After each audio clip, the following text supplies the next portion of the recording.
Good evening sa inyong lahat po.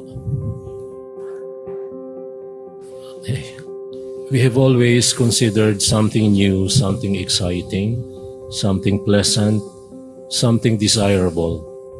So when the colonialists went to their prized territories, they named the new territories with names that they were familiar with. So in the Atlantic coast of the US, the British named it New England. And that is the state, those are the Atlantic states, including New York, New Hampshire, Massachusetts, and since it's enumeration, I forget the fourth. But we have our own share of new things here. We have Nueva Cáceres, we have Nueva Segovia that are no longer used nowadays. But something new is always associated with something exciting, something pleasant, something desirable. But I hate to rain on people's parade.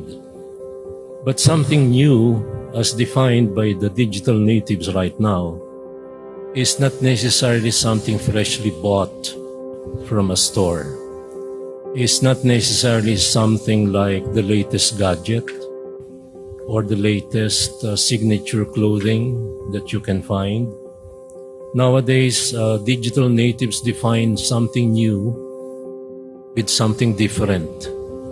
So that explains why we have signature clothes that are limited edition.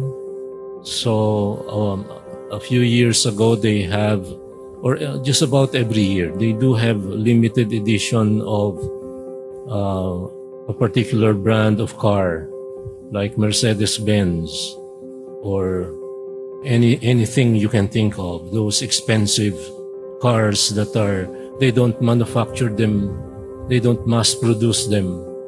They produce a limited edition of about 100 or even less.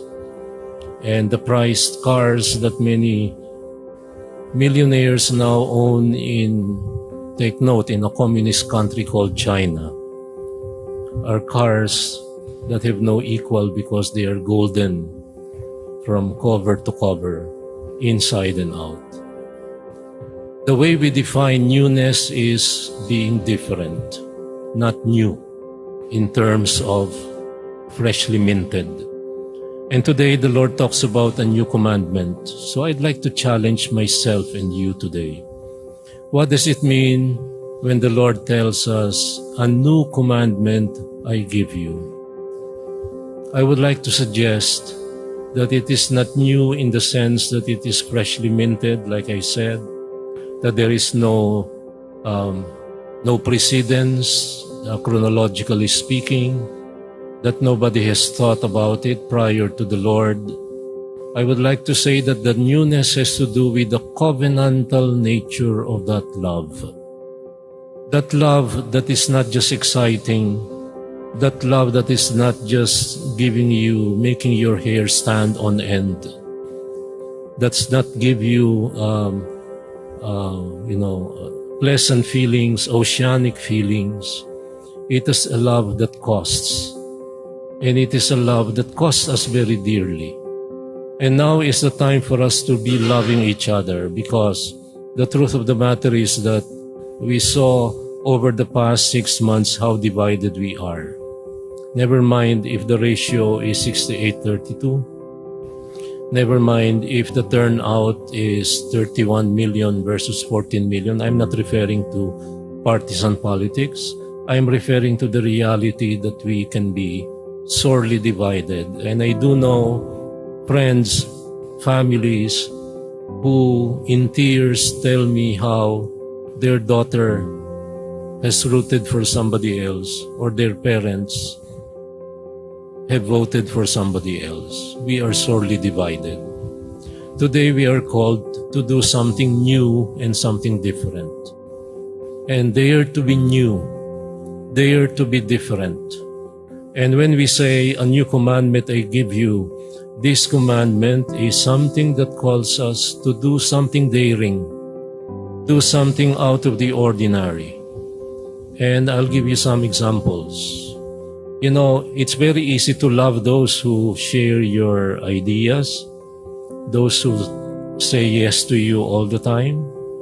I wonder if that is true love though. Somebody agreeing with you in everything you say. And I've been in leadership for quite a number of years, over the past 40 years of my life as a priest. And I can tell you that for one in leadership, there is nothing more pleasant than to have everybody kowtowing to you and saying yes to you and agreeing to you, even superficially. But that is not necessarily love. That could be fanaticism. That could be fake love. The friend who doesn't correct you, the acquaintance or the family member that leaves you to do what you want, even if that leads you to disaster and to something not good, is not a true friend, not a real person who can truly say with sincerity that they love you. Love means also saying sorry. Love means also having the freedom to disappoint. And now I speak as a counselor. We have all, each and every one of us, what we call 10 psychological freedoms. And one of those 10 psychological freedoms is the freedom to disappoint and the freedom to be disappointed. I know that some of you are still nursing your wounds after the elections. I'm not taking sides. I'm just telling you the fact. I can see it in social media because I'm very active in social media on both sides. I can see how hurt we have been because we've been called all sorts of names by both camps. I know that we have been hurting because we have been disappointed, and probably even in our victory we know that we have the feeling that it is not necessarily a victory that leads you to party outdoors. It could be an empty victory because you know that some of your relatives don't talk to you or have not been talking to you over the past few months. This is the reality about what we are called to now. Love means to open oneself to hurt. And I have been going against this Filipino actress who said, love means you're not gonna be hurt. That's anti-evangelical. The gospel talks about love. And the one who calls himself and proved himself to be the incarnation of love had to suffer and die, and to suffer ignominy and hatred. And you know that. Holy Week was all about it.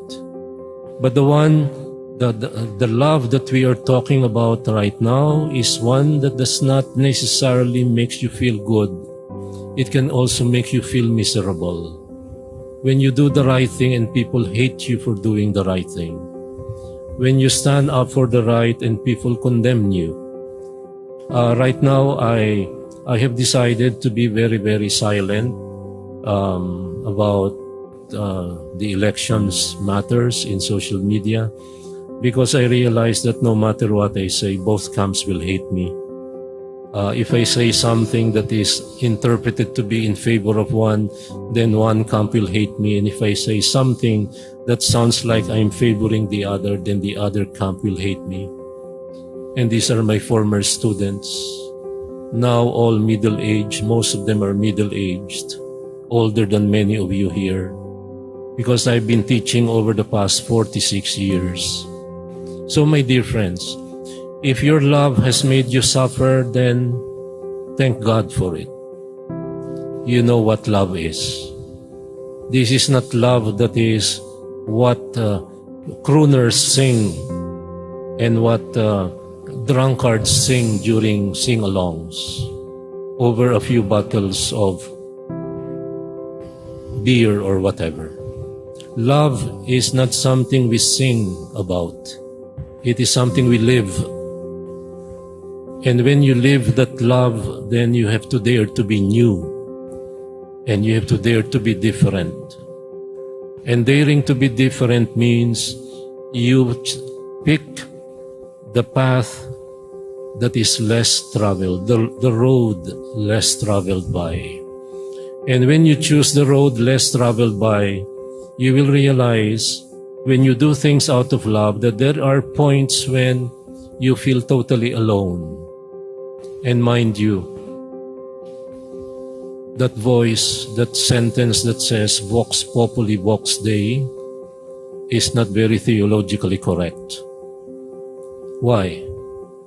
Because you could be alone in a room of 100 people and you could be on the side of God and 99 of them tell you you are tabogo. Then you have to suffer in silence, alone, because you have found the pearl that is of a greater price. I'm not suggesting that the majority chose the wrong thing. No, I'm not. I'm talking about, not about the elections now, but about the reality of loving and abiding by the truth. When I am very sorry, honestly, that people hate us, and not because of what I personally did. I did not endorse anybody. But some people hate us. And they lump the whole church, including everyone who never said anything, who never made their choice known, because we are safeguarding a greater good, the greater good of people who believe in the same God but who happen to have different choices. Nowadays, then, we have to face the reality about picking up the torn pieces of our nationhood and making it a point to love and prove that love by doing godly things and doing things for the good of all, not for the good of one color over the other. That's way past now. We have to move on and cooperate with one another, remain in the Lord and in the words that He has uttered, and dare to be new and dare to be different by loving truly and loving fully.